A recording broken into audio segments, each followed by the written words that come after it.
جی شیخ نے ابھی سند نازل اور سند علی کے حساب سے بات کی تھی. تو ابھی پچھلے دنوں یہ کہ مفتی صاحب کو میں نے سنا، انہوں نے یہ توضیح بیان کی، انہوں نے بیان کیا کہ امام بخاری کی جو سند ہے اس کے اندر درمیان میں روات ہیں کم، زیادہ، اور امام ابو حنیفہ کی جو ہیں ان سے پہلے ہیں تو درمیان میں راوی کم ہوں گے. تو ممکن ہے کہ امام بخاری یا دیگر محدثین کے اوپر وہ حدیث جو امام بخاری جس سے امام ابو حنیفہ نے استدلال کیا ہے وہ ان تک پہنچتے پہنچتے ضعیف ہو گئی ہو، بعد میں اس کا ضعف آیا ہو.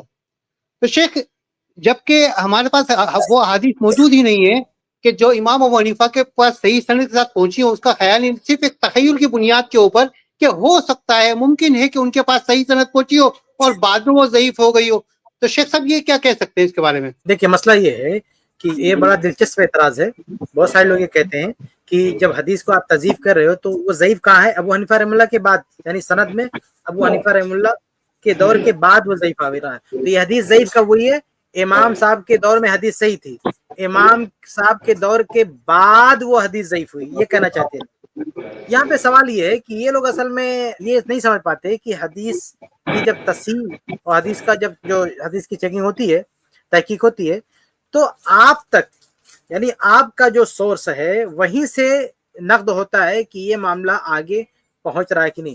کیونکہ امام، یعنی جب ایک روایت ضعیف ہے، یعنی ضعیف راوی نے امام بخاری رحمہ اللہ کے بعد کوئی راوی ہے یا سنن ترمذی وغیرہ کے اندر کوئی راوی ضعیف ہے، اب وہ ضعیف راوی کیا بتا رہا ہے کہ صحابہ کے دور میں نبی کا نام لے رہا ہے، صحابہ کا نام لے رہا ہے کہ یہ حدیث ہے.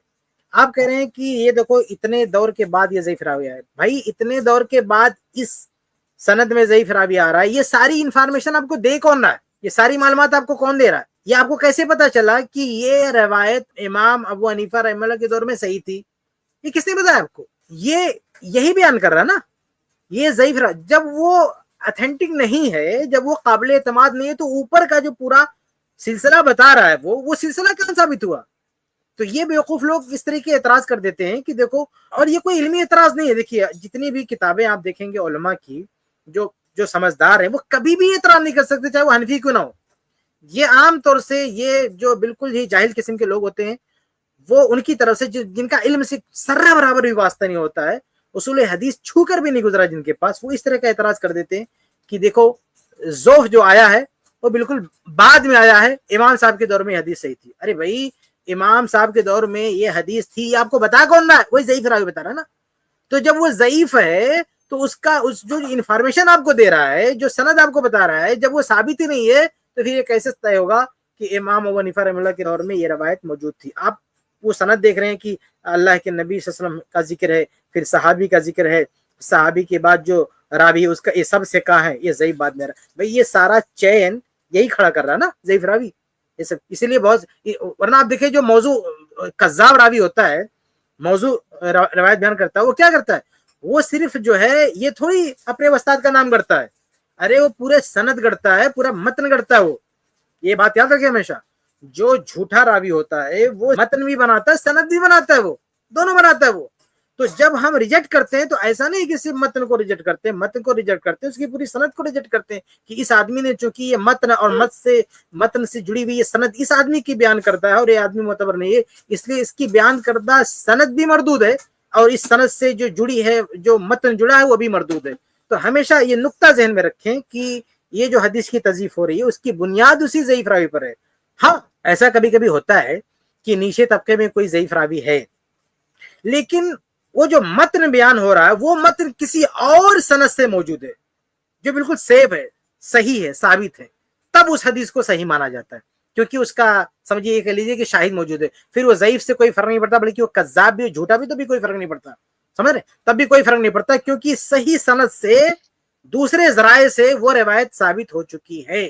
تو خلاصہ یہ ہے کہ یہ کہنا کہ امام صاحب دور میں یہ روایت صحیح تھی، یہ تب درست ہوگا جب آپ کسی اور ذریعے سے، وہ ضعیف راوی نہیں، کسی اور طریق سے، کسی اور ذریعے سے ثابت کر دیں کہ وہ روایت ان کے دور میں تھی اور اس کی سند صحیح سالم ہو، تو ہم مان لیں گے کہ واقعی وہ روایت صحیح ہے، امام صاحب کے دور میں صحیح تھی، اور یہ غلط آدمی یہاں جڑ گیا، نیچے غلط آدمی جڑ گیا، ضعیف راوی جڑ گیا. لیکن اگر الگ سے کوئی پروف نہیں ہے، ساری بنیاد آپ لے دے کہ وہی ضعیف راوی ہے، تو پھر اس سے ثابت ہی نہیں ہوگا کہ امام صاحب کے دور میں وہ روایت موجود تھی. امید ہے کہ وضاحت کافی ہوگی. ایک بات میں اس پہ اضافہ کرنا چاہوں گا نا کہ جو یہ کہتا ہے نا کہ آپ نے جو بات کہی نا کہ ہو سکتا ہے کہ امام ابو حنیفہ کے پاس حدیث رہی ہو، یہ ایسے لوگ اصل میں نا یہ جانتے نہیں کہ حدیث شریف اصل میں ہاں کیوں قبول نہیں کی جاتی ہے.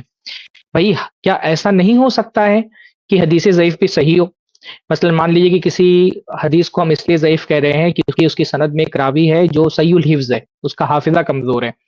تو ایسا تو نہیں ہے کہ حافظہ جس کا کمزور ہو لازماً وہ ہمیشہ بھول ہی جائے ہر حدیث کے اندر. تو ضعیف حدیث بھی تو ہو سکتا ہے کہ صحیح ہو، لیکن اس کو ہم اس کے باوجود کہ اس میں بھی صحیح ہونے کے امکانات موجود ہے اس کو ہم دلیل کیوں نہیں بنا رہے؟ کیونکہ وہ یقین ہم کو حاصل نہیں ہو رہا. اس سے جو یقین حاصل ہونا چاہیے یا جو ظن غالب حاصل ہونا چاہیے شریعت کے معاملات کو اور شریعت کے احکام کا استنباط کرنے کے لیے، کیونکہ وہ یقین یا وہ ظن غالب ضعیف حدیث سے حاصل نہیں ہو رہا ہے، اسی لیے تو ہم اس ضعیف حدیث کو ضعیف کہہ رہے ہیں. ورنہ ضعیف حدیث بھی تو ہو سکتا ہے کہ صحیح ہو.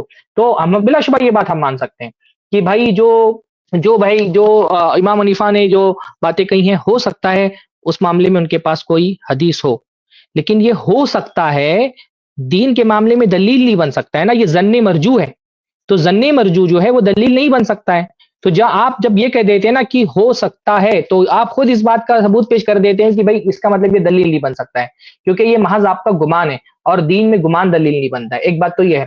دوسری بات یہ ہے کہ مان لیجیے کہ امام حنیفہ تک حدیث پہنچی تھی، لیکن بھائی امام ابو حنیفہ کا اپنا اسٹیٹس بھی تو حدیث میں ضعیف ہے. تو جو ان تک حدیث پہنچی ہے جب وہ خود ضعیف ہیں تو ان تک پہنچنے کے بعد وہ حدیث ضعیف ہو جائے گی. جیسا کہ ابھی شیخ نے بتایا، بہت سارے امام بخاری نے امام حنیفہ کے بارے میں فرمایا سکت عنہ، امام مسلم نے فرمایا مضطرب الحدیث، امام نسائی نے فرمایا لیس بالقوی فی الحدیث، امام ابن سعد نے فرمایا کانا ضعیفا فی الحدیث. بہت سارے علماء کے اقوال ہے کہ میں نے بتایا، شیخ البانی کی کتاب کی طرف آپ رجوع کر سکتے ہیں. تو وہ حدیث جہاں جو امام حنیفہ تک حدیث پہنچی تو وہ امام ابو حنیفہ خود ضعیف ہے نا. تو جب وہ خود ضعیف ہے تو وہ حدیث ویسے ضعیف ہو جائے گی.